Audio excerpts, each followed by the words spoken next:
Thank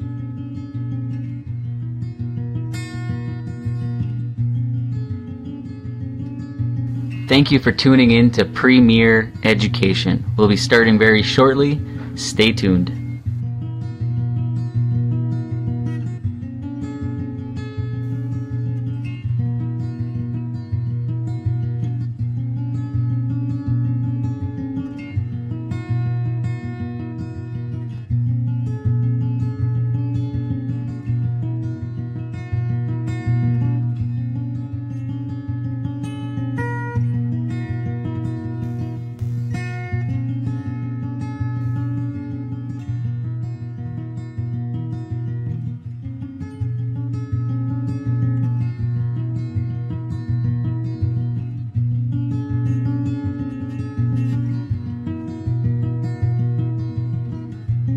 You're almost there. 4 minutes left.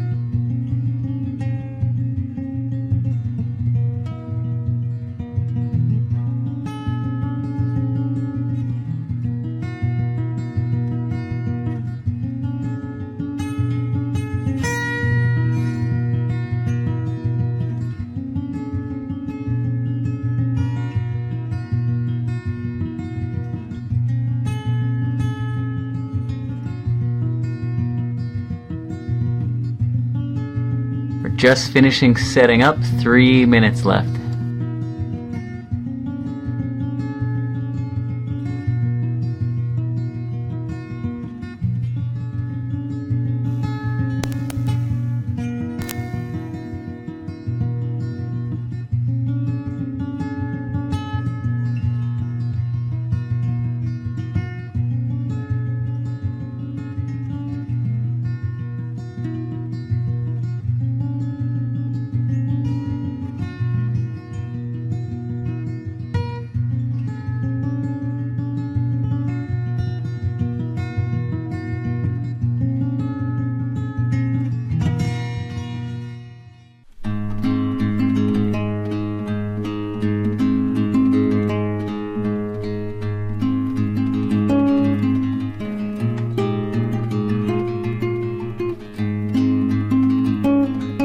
Only 2 minutes.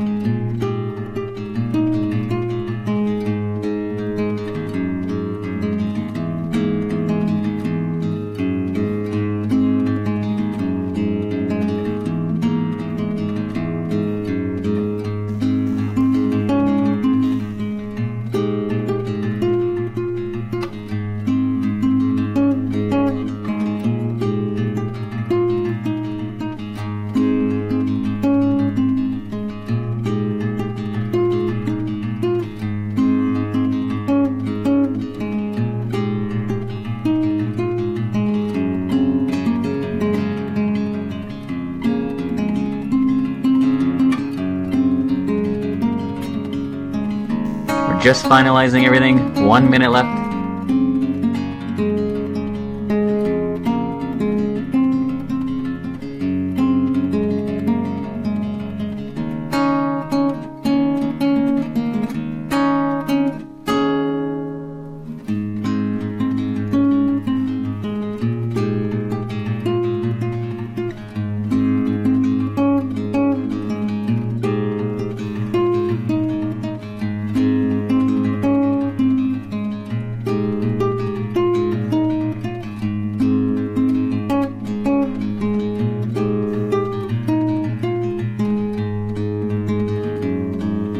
Welcome to Premier Education, a discussion with our future premiers on education. We thank you for joining us tonight, and we are going to be looking at this week Sask Party candidates and NDP candidates.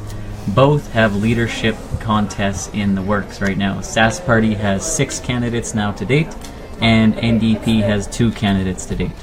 First up, Gord Wyant, November 21st at 7:30 p.m. Next, Trent Weatherspoon from the NDP, November 22nd at 11 a.m. Then Ryan Miley, November 23rd, 8 p.m. from NDP. Next, Tina Beaudry Miller, November 24th, 10 a.m. Sask Party. Alana Cook, November 25th at 2 p.m. Sask Party. And Sask Party candidate Scott Moe, November 29th, 4 p.m. Ken Cheveldayoff from the Sask Party, still to be confirmed. And Rob Clark from the Sask Party, request has been sent. Premier Education piggybacks off of Pick a Premier, which is a Saskatchewan Teachers Federation initiative. Both of our initiatives focus on the same things. It's part of a longer-term education process. It's about engaging people and really influencing decision makers, making sure education is at the front of everybody's mind. It is not about partisan politics or endorsing a particular candidate. It's about making sure that you have the information to choose the candidate that you feel is best for our education. Tell your family, friends, and anyone else interested in public education. Let's ensure the word is spread and that education is at the top of everybody's minds.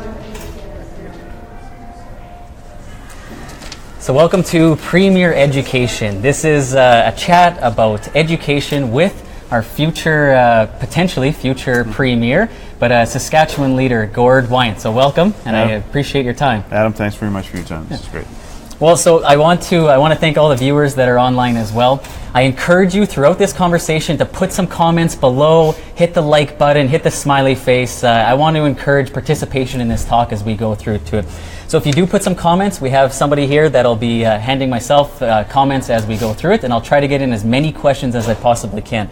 To start, I'd be curious, the live viewers right now, where are you from? So put the comment below. I'd like to know where you're from so we kind of have an idea of where in Saskatchewan you're from.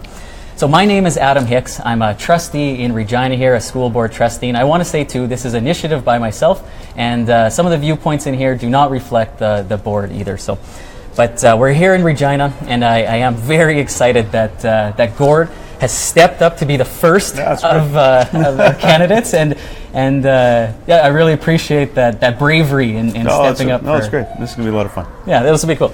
So I wanted to give a little bit of a bio. So I did my own research, and some of the basics that were easy to find. I know you've been an MLA from Saskatoon since 2010. Mm-hmm. You've held many roles, almost too many to list here. You've been Deputy House Leader, Minister of Justice, and Attorney General, Minister of Corrections and Policing. And you've held a lot of top jobs. The neat fact is you've been the first member of your family born in Canada. That's right. Which I did not know. That's kind of a neat fact. And this one. So when I was doing my research, out of all the facts, this is the one that scared me the most, made me probably the most nervous coming into any of these ones. You've been a lawyer since the 1980s, and I read that you even won an award for the highest bar exam. So it had me a little nervous walking into this interview. I got to be careful. I'm okay. No. And you served on city council, and it's really neat because you've been a trustee like myself, and you were the chair of the Saskatoon Public School System. So I was, yeah. Yeah, it is now the largest school system in our province. It is. Yeah, that was a great experience. And with that, I scrolled all the way through your Facebook posts, and I went all the way to the bottom. I think it was 2 or 3 months ago. I found a treat, and it's called Ready to Roll, and I think we have it ready to roll.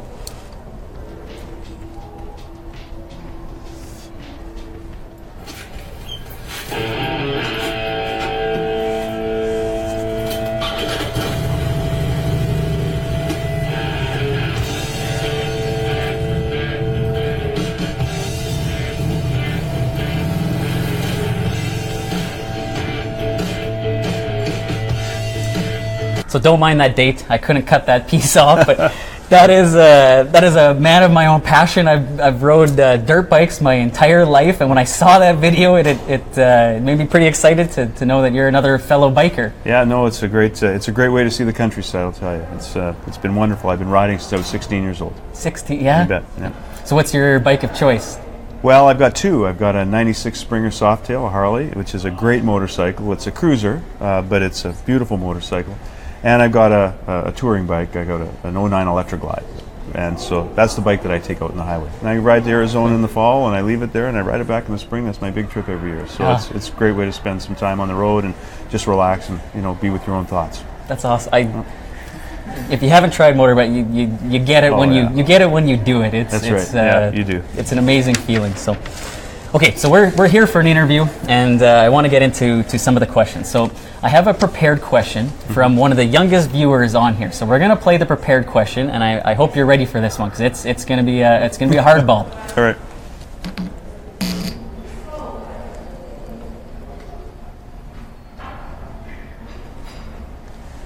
Hi, my name is Gord Hicks. I'm in grade 2 and I go to Massey School. My question is, can we play in the gym more? So, as I told you, it's a hardball question. It's a simple answer, and the answer is yes. I'm going to tell you, when I was he looks like he's in grade 2, maybe grade 3. If I could spend all my time in the gym when I was in Miss Hildebrandt's grade 2 class, I would have spent all my time there. So definitely think he should spend as much time there as he wants. Well, that's about the only thing I hear about is when my kids come home from school, they all talk about is the gym time. So what's your favorite class? Gym. That's great. Exactly. Or recess, right? Recess. So I want to know from the viewers, hit the like face, or did you guys like that question? I know that was a nice softball from a grade 2. Good guess on that one. He's 7 years old. So, but okay, let's get into the real questions here. So we have a number of prepared questions for you, a number of prepared questions from citizens in and around Regina. So our first question, more serious question, comes from Ali, and we are going to play Ali's video here.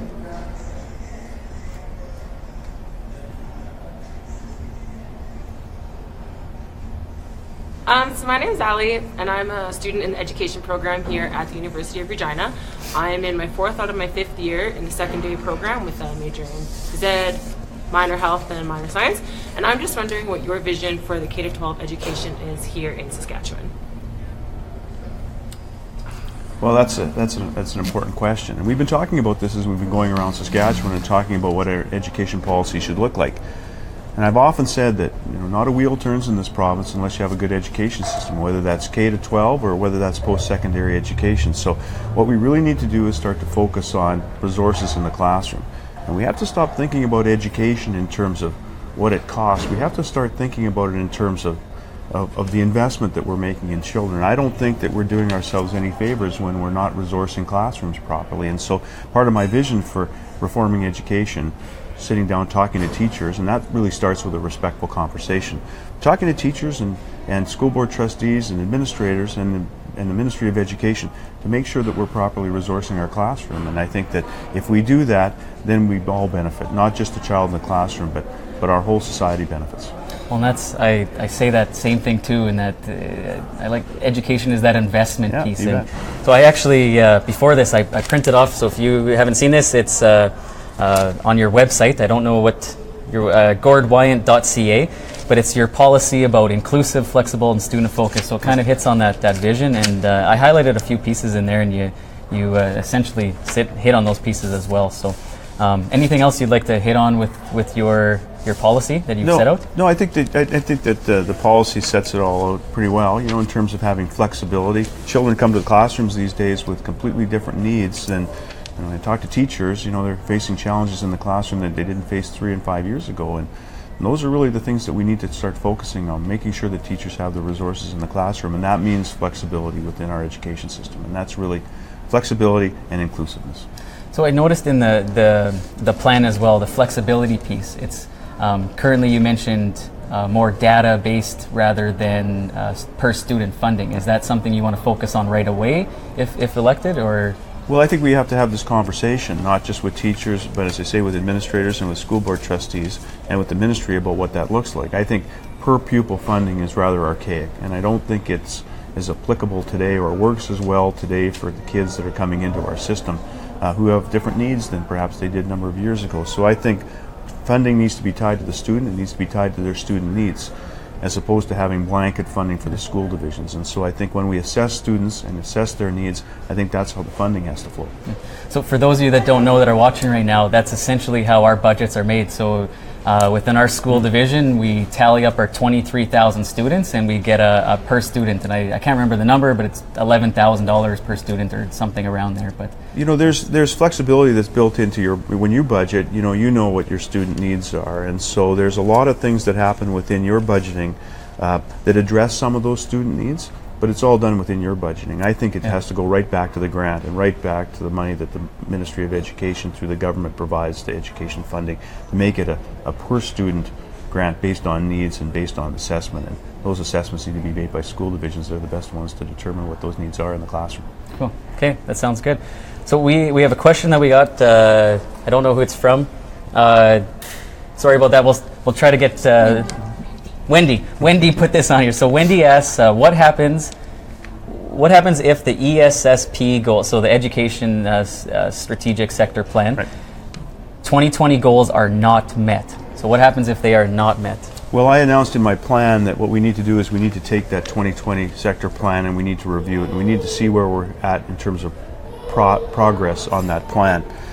And I think what we need to do, and as I said this before, we do ourselves a disservice when we put a plan together in education and we don't properly resource it. So my plan would be, if I become the Premier, is to have an immediate review of the sector plan, see where we're at, and see what resources we need to ensure that we can meet our goals and be successful in that plan. There was a lot of collaboration that went into the development of that plan, not just with teachers, but with trustees and administrators.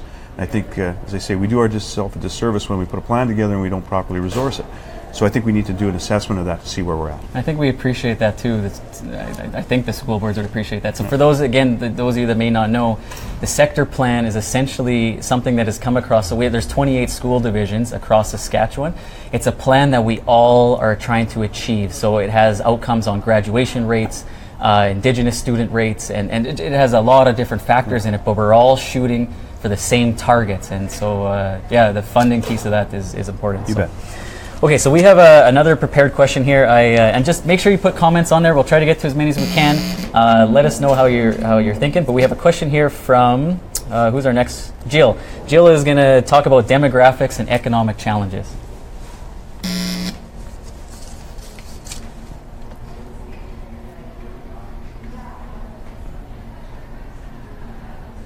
Hello, I am Jill Polton, Chair of the Epimillican School Community Council. Thank you for taking my question. The population of Saskatchewan is different today than it was even a few years ago, and we'll continue to see it change in the years ahead. Demographically, what challenges do you anticipate for the K-12 education sector? What about economic challenges, and what opportunities do you see? Well, that's another great question. And we talked about this in our plan. And as I mentioned before, we need to make sure that we're properly resourced in the classroom. I met with a number of teachers a few weeks ago, this was about a month ago now, and I said to them, what are your challenges in your classroom? And the one teacher said to me, I've got 3 kids in my classroom that are in grade 7 and English is their second language and they need to learn. And I said, well, what resources do you have? Oh, we've got a resource person coming in twice a week to help with the students. And I said, well, what do they do in the meantime when they can't learn? And so that's why I say that with the changing demographics, with the immigration that we have, with First Nations engagement, that we need to be able to properly resource the classroom, and we need to know what the resources that we need to properly do that so that we can affect student outcomes. So that's very important, and that's why I say we need to look at our sector plan, look at what we're trying to achieve through that sector plan, and make sure we're properly resourcing the classroom so teachers have the resources they need so their kids can be successful. Yeah. And with our population boom, that I find it's ever increasing. And so I hear that I represent one of the most diverse communities in all of Regina, the New Harbour Landing area, and we see that as well. So the average class size, I believe, is 24 students, but you get 2 or 3 students in there that have those needs. So it takes up all the resources. Yeah. I think the government's been pretty good when it comes to building schools, providing good learning environments for children, but we've often said that schools don't teach, bricks and mortar don't teach, it's teachers that teach. And while it's great to have all these great classrooms and new schools around the province, which we need because we need to be able to provide the infrastructure so teachers can teach, that's only part of it. We need to resource those classrooms. Yeah. No, that's good. That's good to hear. Okay, so this question comes from Jennifer. Jennifer asks, how do you plan on providing resources given the cutbacks? So great question in regards to what we just talked about.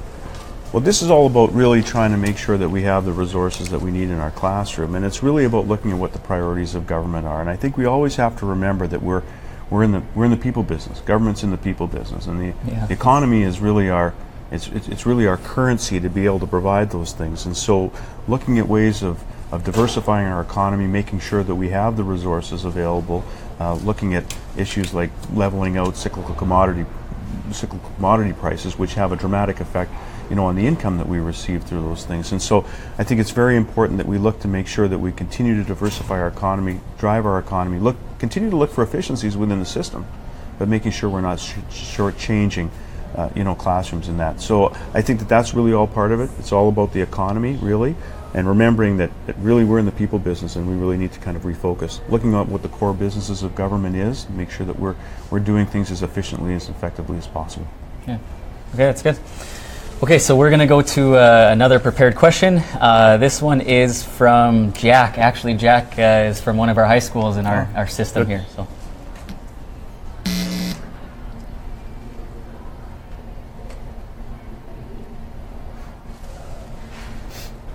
Hi there, my name is Jack Guthrie.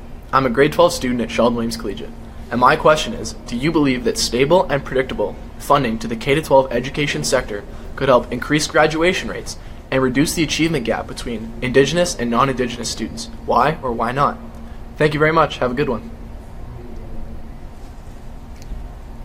Well, stable funding is vitally important for education and vitally important for public education. Because if we don't provide stable and effective funding, then we're not going to be able to service the students and serve the students' needs as they go through the system.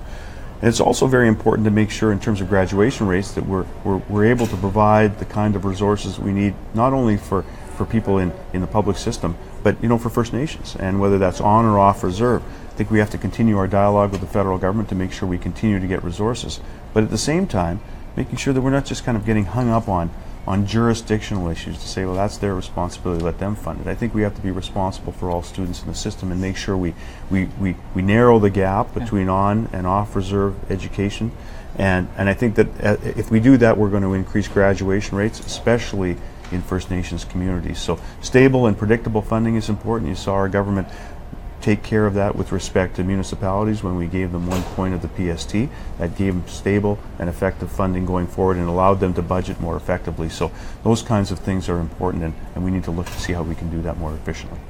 So I think on that one too is the federal funding is effective within or could help within some of our reserves within our system. So within Regina Public or Saskatoon Public, or Regina Catholic, in that sense, we have a lot of still gaps, and specifically, I can't remember the exact numbers. I don't have them with me, but I believe it's a 20 to 30% gap between Indigenous students and the other targets. So. Well, we need to narrow that gap. We need to find mechanisms to narrow that gap, and whether that's additional funding from the federal government or finding other ways to do that, because we just do ourselves a disservice if we're not educating everybody in the province, because we want everybody to be educated, we want everybody to participate in the economy and be and serve their communities. Yeah. And so you do that with education. It's the foundation of everything. As I said before, not a wheel turns in this province unless you have a good quality education system. Cool. Okay. So we have one from Shar. Oh, I wish I could read. Peters. I should have taken lessons on handwriting here. Shar Peters. And you speak about sharing services, silo effect. Can you elaborate on how you would do this? Mental health services, justice, health, sure. etc. Well, that's a really good question, and we've been talking about this within government for a number of years during my time as the Minister of Justice, talking about breaking down silos between ministries. There's a lot of things happen in the criminal justice system. A lot of things happen in education and social services and health. Somebody may have a relationship with each of those ministries, and yet those ministries don't talk to each other and they don't share data. We have this great opportunity now with the way technology has advanced to collect all this data and to share that data so that we can provide the proper services to individuals. But we need to be talking to each other. So making sure that ministries are talking to each other, taking that data, analyzing that data, and I think that that's going to provide better services to individuals within the system. And that will help also, on the mental health and addiction strategy. We've got some significant issues on mental health and addictions, and I've announced a couple of weeks ago what my approach would be to mental health and addictions in terms of increasing funding, because we know when we take care of mental health challenges, especially in youth, that has a dramatic effect on them as they move forward, as they mature. Yeah, you bet. That's probably the most significant challenge that we have in our society, and we need to tackle it. It affects graduation rates. It affects effectiveness in terms of people's contribution to their communities, and so we really need to tackle that. So would there be a push from you to your ministers of those ministries to make sure that they are forming committees, sharing data, and would there be that high level push? We've started to do this already, and we've got some legislation pending in the House now that's going to allow data sharing. There's privacy issues that are involved, but we've got some legislation that we worked on with the Privacy Commission to ensure that information can be shared across ministries, and so that we can provide effective servicing to people. So you would continue it and build on it, and and we have big data. There's a lot of information. There's a lot of data, and by sharing it, I think you become much more effective in providing services. You're right, it's kind of siloed right now. So that's right. No, I appreciate that. Okay, we will take another one from the audience. Andrea, what role does poverty play in education outcomes? Well, we know when kids go to school hungry in the morning, when they don't have, we know when they're experiencing challenges in their home, that has a dramatic effect. Children need to be prepared to go to school if they're hungry.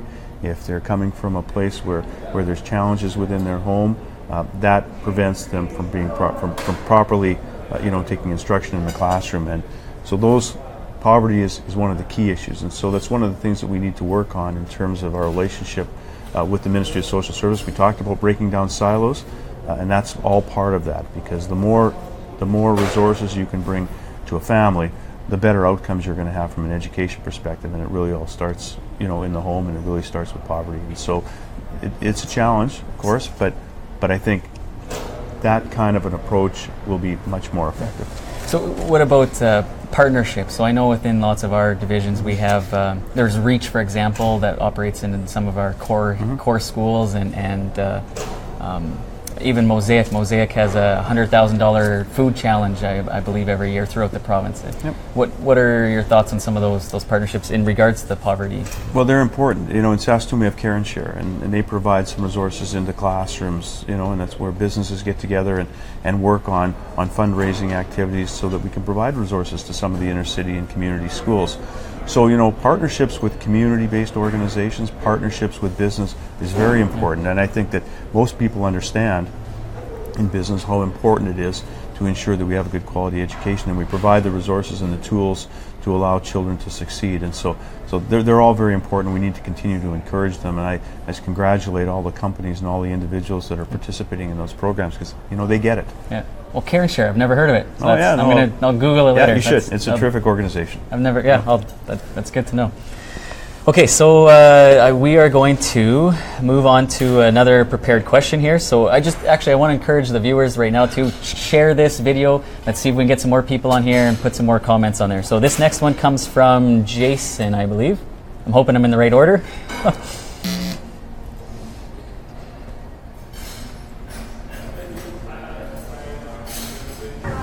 My name is Jason Shamel, and I teach second grade at A. Massey.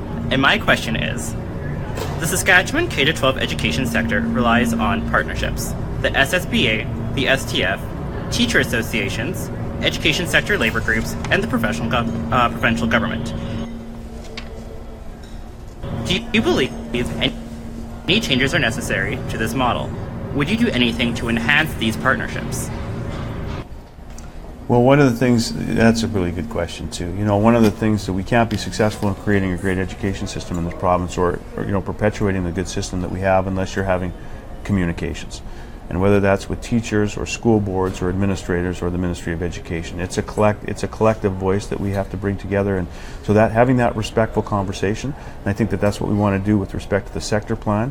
I had brought forward a plan in my education piece that I wanted to create, a Premier's Advisory Council where we could start talking about this so that we could bring all those voices to the table, right? Because if you don't bring the voices to the table, you certainly can't have a top-down approach from the Ministry of Education. Because if you're not hearing the voices, especially from teachers in the classroom, you're never going to be effective at delivering a good education system. Because this is about collaboration and it's about talking. And I feel like right now it is somewhat separate, or just everybody's going to the same goal, they wanted the same objective, but sometimes it's hard to, again, breaking down those silos. Well, that's right. But if you get everyone around a table and you get everybody's perspective on where you need to go, then I think you're going to be much more effective at reaching your goals. And that's really what the review of the sector plan is all about. Yeah, okay. No, that's good. So we're going to move on to another question. This one comes from Bailey, I believe.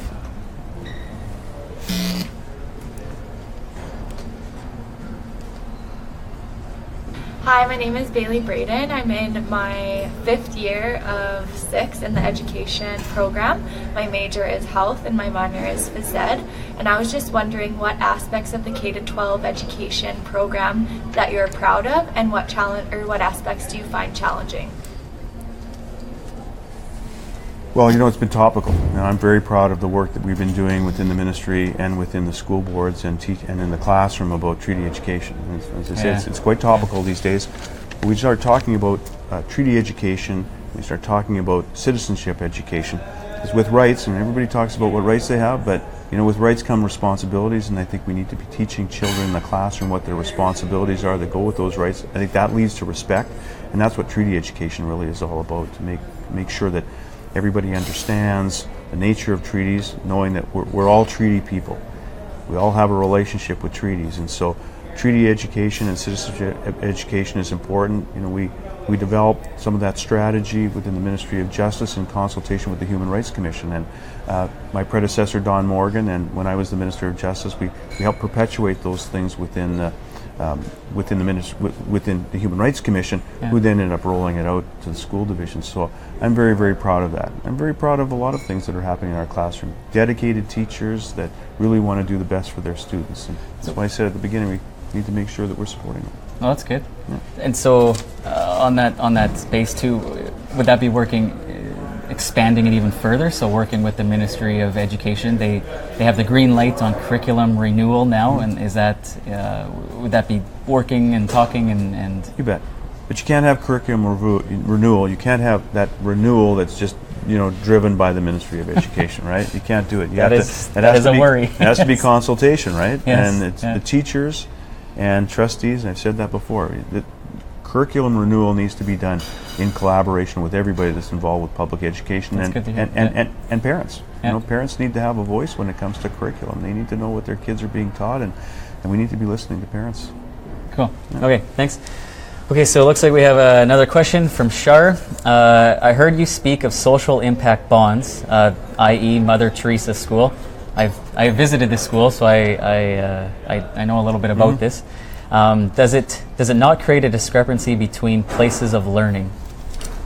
Well, it's interesting, and I think we have to be quite careful when it comes to private investment in public education. But social impact bonds are very important, especially when you think about their potential impact in various sectors of society. I mean, they were pioneered by our government here in Saskatchewan. June Droughty, former Minister of Social Services, brought them forward to the government.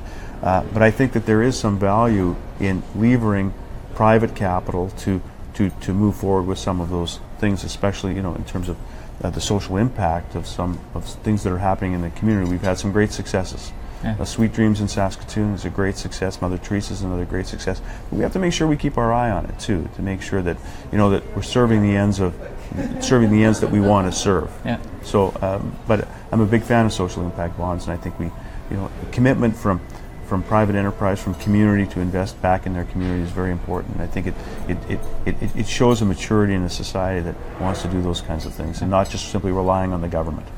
So I was going to try very hard not to give my personal opinions in here, and I don't want to, but you should. For some of those that may not know what a social impact bond is, I want to give a quick recap, because we should have done that first. Sorry. You should. Yeah, go ahead. And correct me if I'm wrong, but essentially what it is, it's a grant from a company. This one I believe was $1 million. but there was specific targets that had to be met. So if those targets were not met, that funding, essentially what it is if the targets are met, the government of Saskatchewan would pay the $1 million back to that company, so it was essentially a loan. However, if those targets are not met, that company is putting that at stake. So it really puts a lot of not pressure, but it puts a lot of attention on specific measurable targets. And so that's what with that question, that was the Mother Teresa school, where they operate a little bit out of our 2 school divisions in the city here. So it's all driven by measurable outcomes, right? And so there's an incentive to make sure that you get to those measurable, but they're realistic outcomes too, and they're all worked on together with the parties that come together to build that social impact bond. But it's people that have, believe in social responsibility and believe that they can, lever their private capital to get a social outcome. And I think it's interesting, it's intriguing. So I know you don't know what the future holds, but do you see potentially some of those for public schools or Catholic schools or I know future's hard. Yeah, it's future, but I'd like to explore them. I think we need to make sure that we don't lose those in the potential mix. So I think we have to be cognizant of that. I think we have to think about that and see if they make sense in any one particular circumstance. But we'll analyze them. We'll look at them when they make sense. Cool. Okay, that sounds good. Thanks for the question. That was a really good question. So actually, I want to do before. Okay, I had something fun. So I wanted to. That's good. I know some of this is serious, so I had a quick little quiz, and I don't have a prize. So the only thing you get out of this is bragging rights. You can walk around the ledge if you get all these questions right, but I'm positive you will not get them all correct. So put your comments down. I want to see if the audience can get them. We're going to do a bet. Friendly bet. I got a trick one in the last one. Okay, all right. So put your comments down if you know these questions. So because I knew that you love bikes, I lucked out. I picked 3 Harley Davidson questions. So and I have 2 other ones. So first one is the Harley Davidson headquarters. Where is the headquarters? Well, that's easy. It's in Milwaukee, Wisconsin. And I've been there. I rode my bike there have? to go for a tour of the facility. It's fabulous there. So if you ever get a chance, it's just a wonderful place to visit. I've not been, but I've heard about it. So it's It's good. Okay, the year Harley Davidson was founded. 1903. Holy smokes! For those of you that don't know, these were not prepared. Like, this is just random questions coming in. So I'm impressed. So I got an anniversary jacket from 2003, right? I got a 100th anniversary jacket, so I know that's right in the back of my jacket. So I didn't actually think you'd get any of these right. So this is good. Okay, this one will be trickier. The founders of Harley Davidson. Okay, it's oh my goodness. William Harley. Oh my goodness. Arthur Davidson. What was the other one? I can't remember if it's... There's 4 of them for those of you that are watching. Yeah. If you know them, put them in the comments. You got 50% of them. Yeah. This is great. Oh boy. I see some smiles. There was just a mini-series on TV, right? I didn't know. Oh yeah, there was a mini-series on TV. William, You give up? I give up. You got 50%. I'll give it. So Walter Davidson and William Davidson. Right. I did not know that either. Yeah, the 3 Davidson brothers. Okay, this one I thought maybe you could get. So it is. This is something that I think a lot of, unless you have a bike, you don't know about it. The unwritten biker code when passing another bike. Oh, maybe I worded it wrong. The unwritten. So what action do you usually take? What action do you take as a biker, no matter what bike is usually passing you? Or from what I've... Well, so when you're going on the highway, you're passing somebody. A lot of guys just wave their hand at each other, right? Yeah. So, and whether you're going this way, you don't usually, not when you're passing them on the highway, but when they're coming the other way, you always put your hand up. So for those that don't know, that's kind of the unwritten rule that I found out when I first got my street legal bike, and it's the wave or the nod you always do. So. And if the guys don't do it, you're kind of insulted. But the other, but if there's 1,000 motorcycles on the highway, if you go down to Sturgis for the bike rally, you're not doing that. No. Because your hand's always in Saskatchewan, there's one-offs. Not everybody's biking. So. Yeah. Okay, this one I'd be impressed. So the first street legal bike I ever owned. This is gonna be you. Yes, you. I'm seeing if you did your research. I don't know. Yeah, this was gonna be a 1980 Honda Interceptor. Really? It was too big of a bike for a tiny little guy. That'd be great. That'd be a great bike, though. Great road bike. Yeah. Terrific. Okay, so that was fun. So I just wanted to mix it up and see your knowledge on bikes. I felt bad about the Davidsons. I should have known that. I was impressed. That. That's pretty good. I count that as 4 out of 5. Oh, okay. We got a question before we move into another prepared one here. Jennifer. She got 2 right. Oh, she got 2 right. Oh, this Milwaukee and holy smokes! And you got the low wave in there too. Nice work, Jennifer. That's that's impressive. Nice work. Okay, so we're going to go to, this is a high school student in grade 9. Alex has a question for you.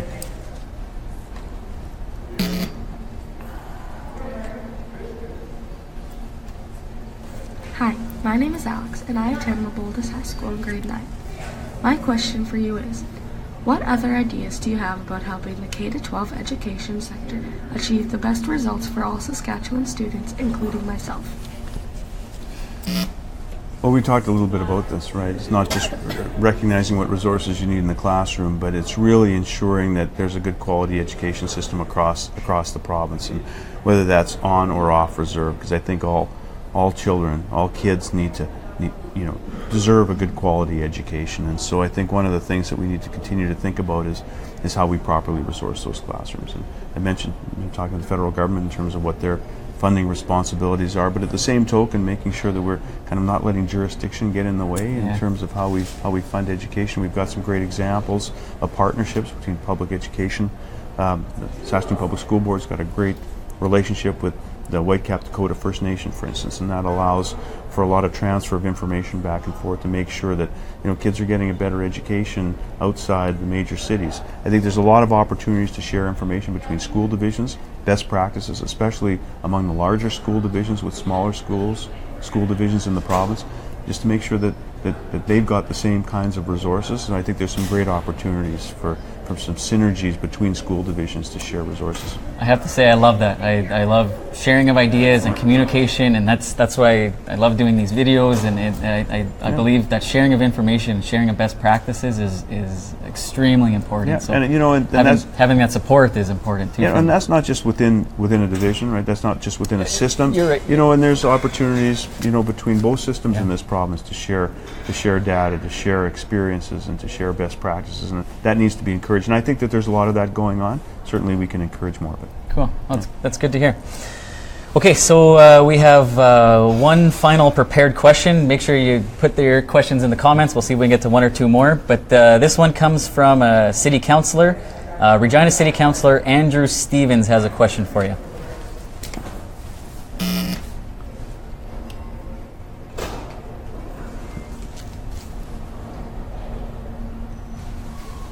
If you could do one thing today, and cost was not an issue, to improve the K-12 system, what would it be?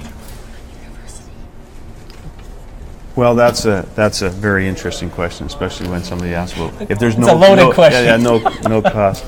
Well, we've been talking about this, right? We've been talking about making sure we resource school divisions properly, and I think that we can do that without worrying about what the cost is. I think we have to just make sure that we're utilizing as best as possible the resources that we do have. I mean, if there was no cost, if I didn't have to worry about the cost, I think I'd build a whole bunch of new schools in this province, right? That's good to hear. Yeah, I think we'd build a whole lot of new schools. There's a challenge, I think, with infrastructure in some school divisions, and certainly in Regina, in Saskatoon, and in a lot of the other smaller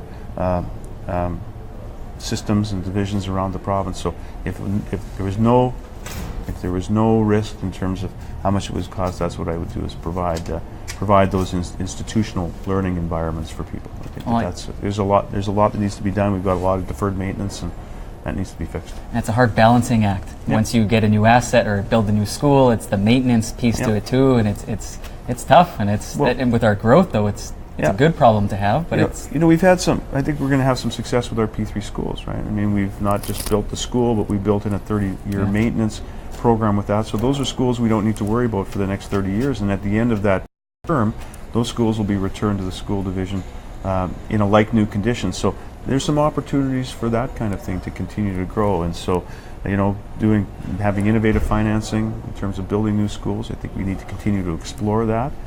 So there's some opportunities there, I think. Is that something you would continue looking at? Yeah, we've set some limits at Sask Builds in terms of how much money we would invest in a P3. We've got a floor of about $100 million, and certainly it doesn't cost $100 million to build a school. with the bundling of the schools and the two bundles we did, it made some sense. But certainly we don't need to worry about deferred maintenance in those schools. And now, with those learning facilities in place, start dedicating some other resources, I think, within the Ministry of Education to start dealing with the backlog in terms of deferred maintenance. Yeah. So I just, actually, to our viewers too, what Sask Build is, some of you may not know, is essentially one overall government group. It's a small group of people that prioritize large-scale projects. So I didn't know that limit, so over $100 million, but it's everything. It's hospitals, it's correction facilities, it's schools, it's major infrastructure projects like the bypass, and so they prioritize. I actually appreciate that strategy, in that they prioritize based on province needs, not specifically in one ministry needs. Yeah, so. it's our P3 procurement arm of government, and we've got a number of projects that are on the way now. We've finished our school project. We finished our project down in Swift Current. We've got the bypass underway. We've got the hospital, the new hospital in North Battleford, the psychiatric correctional facility in North Battleford that we're building, and so those kinds of things, make some sense. We're going to continue to, put that P3 lens on projects that come forward in the province. But for the present time, we don't have anything else that we're looking at doing through a P3. But it's always an opportunity to look at it, to mobilize and to look at private capital to help with public infrastructure. It makes some sense. Okay, it's good. So this one, okay, we were focused on K-12 education today, but this is the university, which is fine. Matt Thompson asked, do you plan to reinstate funding? I'm sorry. Do you plan to reinstate funding to universities that has caused tuition increases? Well, in one of my opening comments, I told you about not a wheel turns without a good education system, and that includes post-secondary education. We have to stop thinking about education, and I've said this before, in terms of what it costs. We have to start thinking about what the investment opportunities are for investing in post-secondary education. So we need to look at that in the context of the overall priorities of government, certainly. We believe in balanced budgets and living within our means, and so we need to be careful, but I think that there's an opportunity to kind of reprioritize within government so that we can make the proper investments in education, post-secondary and K-12 that we need to make. And so those kinds of investments are very important. The more we invest, the greater return on investment is, especially in education. And so that's a very important thing. And so I think we need to sit down with administrators, sit down with the universities, and talk about what those additional investments look like. Because again, we do ourselves a disservice when we don't invest in education, because we need to diversify our economy, right? We need to grow our economy so that we have the resources to be able to do the things that people expect government to do. Well, I appreciate hearing that. So I know myself going through university, it's tough. You get student loans and you look for bursaries and scholarships, and it can be a tough struggle. So thanks for that comment on that too. I think we got one more question coming. We have June, a special guest here, writing down questions as quick as we can. So while we're waiting on that, I just want to encourage you all. We have videos with future candidates coming up this week as well. So all this week, basically once a day, take a look at the Facebook page. It's Adam Hicks Regina, and all the dates and the events are on there. So I encourage you to participate and take a look at some of those other ones.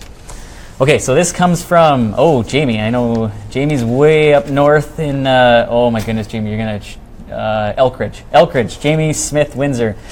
You've stressed importance of resourcing classrooms. Do you have plans to reinstate funding from last year's budget?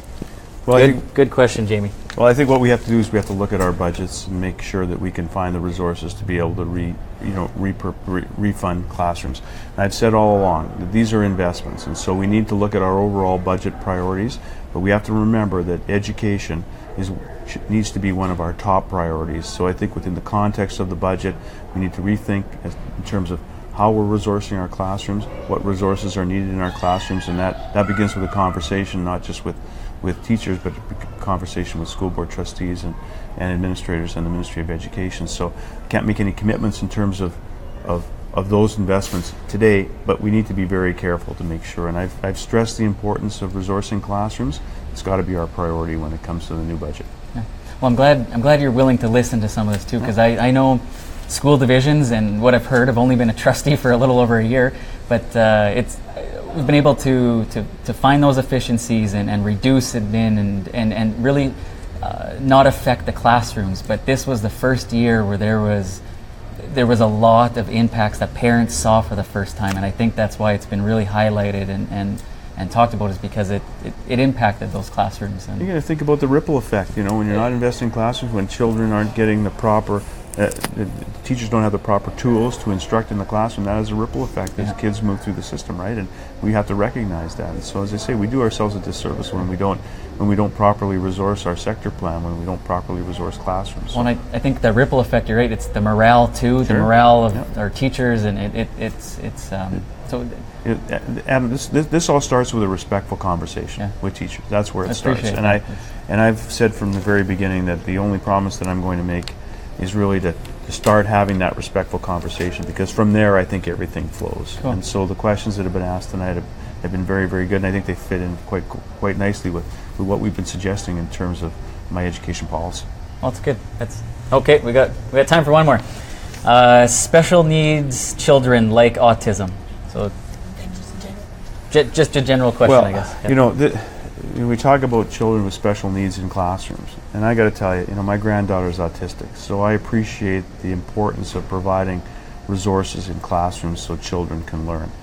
And so, I see this every day in my own granddaughter, and so we want to make sure that children have those classroom experiences, that they're integrated in the learning process. But teachers need the resources to be able to make sure that, if there's a student in the classroom that's taking up all the teacher's time, it should not be able to be everybody else, or an EA's time, and that teacher then can't provide the instructional time to the other students in the classroom. It's not fair to them either. So I'm very, very aware of the challenges in the classroom, especially around the issue of autism and other special needs. And so that's why I said in terms of funding, instead of doing a per pupil funding arrangement, the funding needs to follow the student based on their needs and based on what their requirements are, so they can properly learn. Okay. Well, thanks for answering that one too. Okay, we have no more, so I guess this is it. It's been a lot of fun. Thank you all for tuning in to our live Facebook video. We really appreciate just even all the conversation and some of the comments that came in as well, and I appreciate your time, Gord. No, thanks very much for having us. And you should be congratulated for your commitment to public education too. I was a trustee for 3 years, and I think that was some of the best time I had. You learn a lot. Oh, you learn tons. It's a steep learning curve. Especially through the budget, right? Especially through the budget. This was the one benefit I guess I got out of it is you're forced to learn lots when there's tough things. Yeah. So that's. But it's an important role, in terms of it. Teachers and school board trustees and administrators, they play a very, very important role in our children's lives. And somebody said to me the other day, teacher may well have your child for more wake hours than you have as a parent, right? And so, how important is that, right? It's so true. So, I appreciate your bravery for being the first up, and that's awesome. And so what we're going to do is just stay tuned. There's going to be a little clip here with future input, and I would hope you tune in for future conversations as well. So, thank you very much. I want to thank you again for tuning in. And it's important to make your voice heard. One way to do that is to vote. The deadlines are a little different for each party. The Sask Party Leadership Convention is January 27th, 2018 at Prairie Land Park in Saskatoon. However, the deadline to purchase a membership and to be able to vote for your new party leader is December 8th, 2017. And the NDP Leadership Convention is March 3rd, 2018 at the Delta Hotel in Regina. The deadline to purchase a membership is January 19th, 2018.